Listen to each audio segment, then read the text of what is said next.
Hi, Bill Parliament here from RadicalMarketingSolutions.com, and this is episode 11 of the X's and O's of SEO. And today's topic, this ain't your grandmama's SEO. Google has been making a ton of changes these days, from the Google Panda update to their algorithms to the launch of Google Plus, Google's answer to Facebook and social media and communities. So what do all these changes mean for SEO? Look, this is not a post about SEO is dead. This is more about how SEO is changing and evolving and will change going forward. In fact, Rand Fishkin over at SEO Moz wrote an excellent blog post last week explaining this very thing. He explained that you can no longer look at an SEO consultant as simply an SEO consultant. Rather, you need to look at them as a website strategist, and here's why. Because nowadays, everything that you do to your website has a direct effect on the way that your website ranks in the search engines. So today, what I'm going to do is I'm going to go through with you some of these things that you can do to get your website ranking higher in the search engines and kind of conforming and evolving with the changes Google's making with their algorithms. So without any further ado, let's get into today's lesson.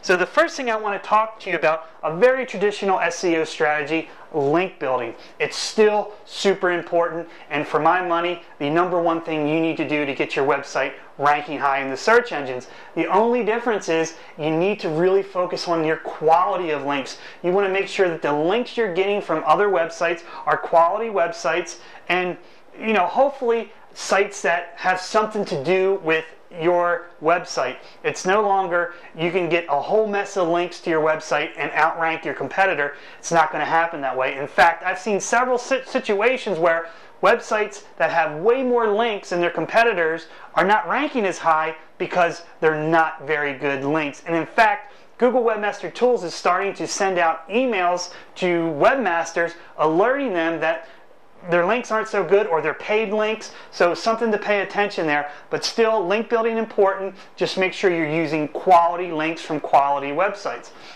The next thing that's really important is your on-page SEO. Google's paying more attention to what's on your pages, so that means great content. Now, great content is not a $3 article that you have written from someone overseas that doesn't read well, it's not grammatically correct, and doesn't help your visitor or prospect solve their problem. Great content actually kind of molds into or folds into the next one, which is shareable content. Great content is shareable. In addition to links, one way that Google is determining whether or not you're using great content is how often is your content shared throughout the internet. How often is your content shared on Facebook? How often is your content tweeted? And then is it retweeted? Is it showing up in other social circles?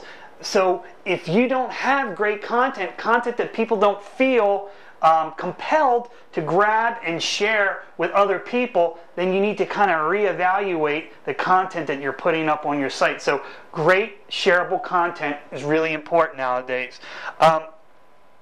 Also, keeping your visitors on your site longer. Again, you have to have great content in order to keep people on your site, but it's also the way that your site's structured. Do you have links and other sections of your site where it encourages your visitors to click through to other pages on your website? This is really important. Google is really measuring on-site statistics. How long are people on your site? How many pages are they visiting? Things of that nature. So it's really important that you make your website interactive, so your folks are spending more time and doing more things on your site. And that also goes to sharing. Make sure on your website that you have that's super easy for your visitors to share your content. Make sure that you have your little Twitter button on there, your Facebook like button, and now with Google Plus, have your Google Plus button on there, so it makes it super easy for your visitors to share your content throughout the internet, or else it's going to be kind of difficult for them to do. And in your call to actions, in your emails, and your blog posts, remind people, hey, if you like this content, tweet it. If you like this content, share it on Facebook. So all those things are super important. And then this goes to watching your analytics. If you're not running Google Analytics or Google Webmaster Tools on your website, you need to do it. Either you need to do it or you need to hire a programmer to do it if you're not able, because you need to know your stats. You need to know how long are people spending on your website. What's your bounce rate? In other words, what's the rate at which people are coming to your website, clicking through to other pages, or are they hitting the back button or typing in a new URL and leaving your site? With Google Webmaster Tools, what's your click-through rates? Google Webmaster Tools is now showing click-through rates. In other words, how often does your website show up on the search engine results page for a particular keyword, and how often are people clicking on your link? So you could be number one on Google, but if people aren't clicking on your link and maybe they're clicking on people below you, that's going to cause your site to come down and the others to come up. So you got to sharpen your copywriting pencil. Make sure that your descriptions and your title tags are clickable to keep people clicking on your website and visiting your site. Now, if you're a local business, this is, again, something that you need to pay attention to. If you're a local business, a pizza shop, a barber, a dentist, a lawyer, you need to be concerned with your Google Maps and your Google Local Places pages. Make sure that they're properly optimized. Are you using video on them? Are you getting customer recommendations and testimonials from other websites? All those things are important. So now, not only do you have to worry about your website, you need to also make sure that you're optimizing your Google Local Places pages if you're a local business. So now we get into a little bit more of the social media interaction with SEO. Community interaction. How often are you interacting in your social community? Are you active in your Facebook fan page? Are you interacting with your fans? Are you tweeting excellent information, quality information to your followers? Are you retweeting? Are your tweets being retweeted? I know it sounds wacky and kind of out there, but Google is paying attention to this stuff, and the more your content, the more interaction, the higher your sites are going to start ranking in the search engines. Are you growing your social media outreach? In other words, are you actively gaining new fans to your Facebook page? Are you getting new followers to Twitter? Are you having more people join you on LinkedIn?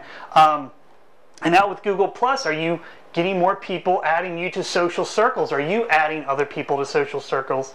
All of this is important. You need to be able to grow your community, because nowadays it's all about your community. Reputation control. What are people saying about you online? It's not enough to have one website and then that's it, because if you have somebody come through and say something negative about you online, it's there forever. So when you Google search your business name or your name, what results show up?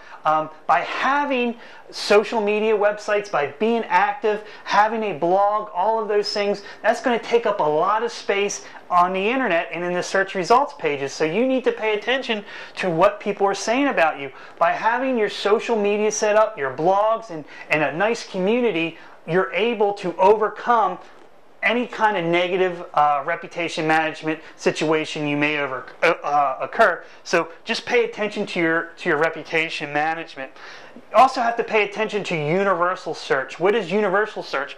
Well, those are the images in Google. You can see images. That's the videos that show up, the books, news, if you have press releases, if you have a news site, your blogs. Google has a different algorithm and search engine just for blogs and for products. A lot of times if you do a search for a product, you'll see the top of the search engines, products. So all of these things, where in the old days SEO was basically, hey, we'll make sure that the Google bot can crawl your website and see all the content and we'll build some links, those days are over. You need to incorporate all of these things into one in order to make sure that your website's ranking at the top of the search engine and you're making as much money from your website as you really deserve.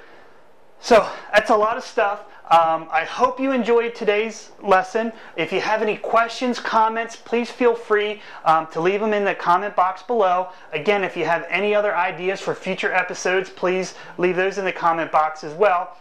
One other thing, in a post I posted last week, I am a beta tester for Google+, their social networking platform. If you have not gotten into Google+ yet, I do have the ability to invite you. So if you'd like to get into Google+, leave a comment in the box below, leave your name and your email, and leave a comment saying that you'd like to be invited, and I'll make sure I get you an invite. So this is Bill Parliament saying, now go dominate Google.